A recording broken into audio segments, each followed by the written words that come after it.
Chers amis, je vous salue au nom du Seigneur Jésus-Christ alors que je souhaite continuer à m'entretenir avec vous sans tabou sur le thème de la pornographie. Vous avez peut-être visionné la première vidéo qui avait pour but de s'instruire sur une connaissance générale de la pornographie. J'aimerais dans cette deuxième vidéo m'entretenir avec vous afin que nous considérions comment nous prémunir de la pornographie. Mais nous prémunir de quoi en soi? Eh bien, nous prémunir de l'image et de ses incidences, de ses impacts qu'elle a sur notre propre personne et sur notre propre vie. Si cela n'était pas le cas, les sociétés, le monde commercial, le monde politique, en réalité, bien des domaines de la société ne dépenseraient et n'investiraient pas autant d'argent dans la publicité et dans l'image qu'ils projettent devant nos yeux. L'image a un impact, a une conséquence, a une incidence durable sur notre vie pour le meilleur comme pour le pire. La pornographie est un peu comme la cigarette, elle peut être vécue de manière passive ou active. Vous pouvez fumer ou ne pas fumer et pourtant être victime de la fumée de votre entourage. Il en est ainsi également de la pornographie. Et cette exposition peut nous amener à une dépendance. Cette dépendance est réelle et cette dépendance est néfaste. Oui, c'est l'apôtre Pierre qui nous dit que nous sommes esclaves de tout ce qui triomphe de nous.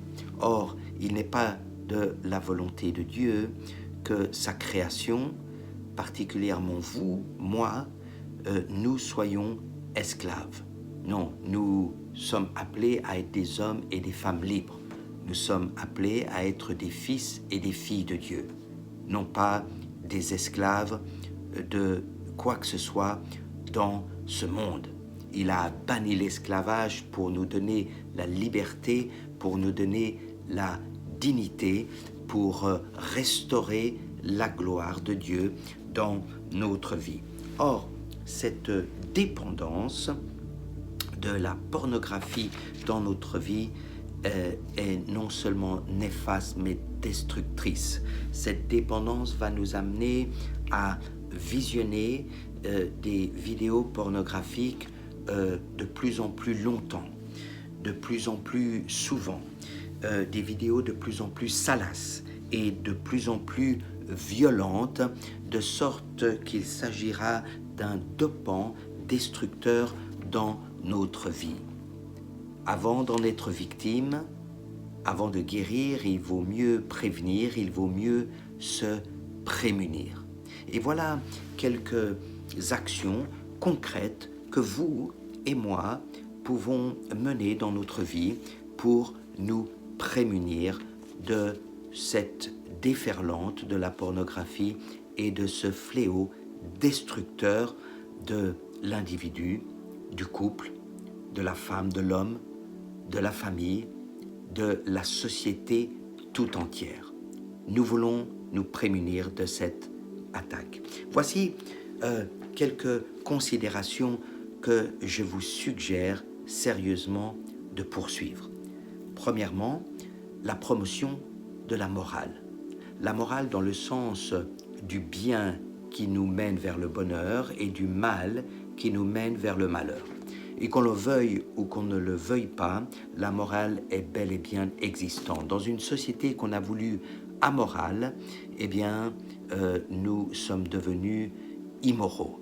Et cette morale doit être à nouveau mise au devant de la scène afin que nous trouvions le chemin du bien et donc le chemin du bonheur dans notre vie.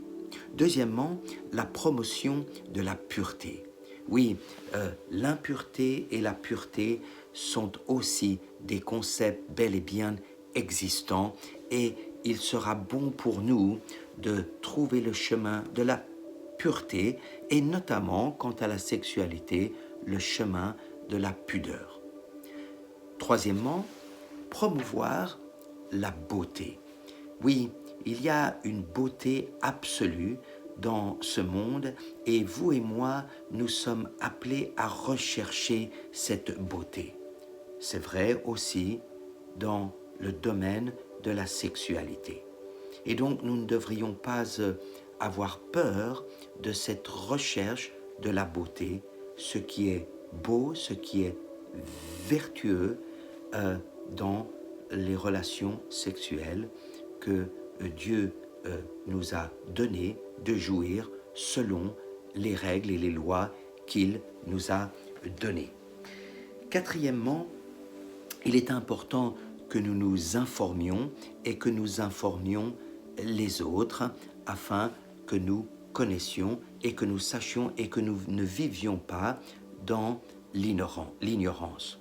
Au niveau public, il est bon de mener des débats et de ne pas avoir peur d'en parler dans un monde qui souvent garde le silence par rapport à ces sujets que nous considérons comme tabous. Ensuite, je pense qu'il est très important que nous sachions dénoncer les choses, les énoncer tels qu'ils sont et dénoncer cette attaque en règle contre l'individu, le couple, la famille et la société dans son ensemble. Pour ce qui a trait à l'individu, pour ce qui a trait à sa vie intime, à sa vie privée, ne restons pas dans la solitude. Sachons nous entourer d'hommes et de femmes. Sachons vivre dans la communion. Sachons recevoir et donner dans cette vie commune. Il y a trop d'individualisme dans notre société qui nous amène à nous renfermer sur nous-mêmes et trop souvent à vivre dans la solitude qui nous expose à cette déferlante de la pornographie.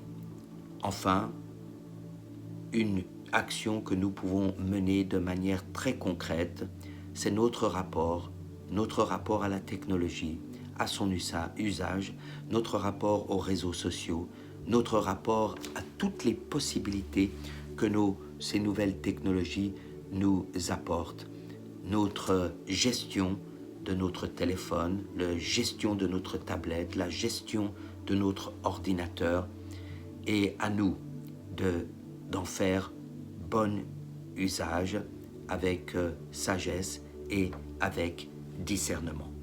Voilà quelques actions concrètes que nous pouvons mener afin de nous prémunir de ce fléau néfaste et destructeur que la pornographie a pu être, ou est peut-être, ou pourrait être un jour dans notre vie.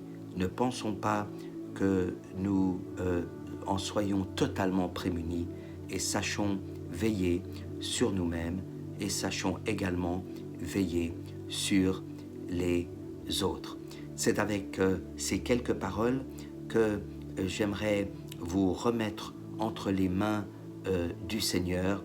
C'est lui qui vous bénit et c'est lui qui brille sur vous et c'est lui qui vous donne la grâce et qui vous garde. C'est lui qui vous donne son shalom, qui vous donne son bien-être, qui vous montre le chemin du bien qui vous mène à votre bonheur.